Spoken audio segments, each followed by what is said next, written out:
You ask Tiger to calculate. This deals with linear inequalities with one unknown.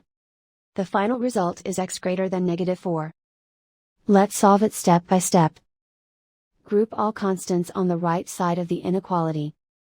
Subtract 2 from both sides.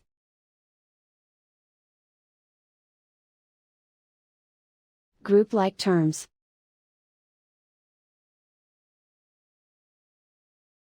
Simplify the arithmetic.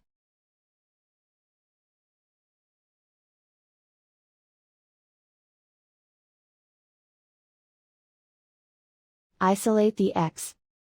Divide both sides by 5.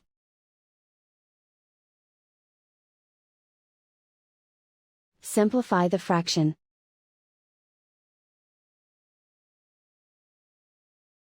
Find the greatest common factor of the numerator and denominator.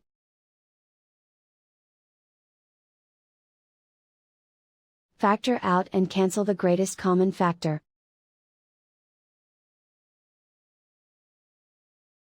Plot the solution on a coordinate grid.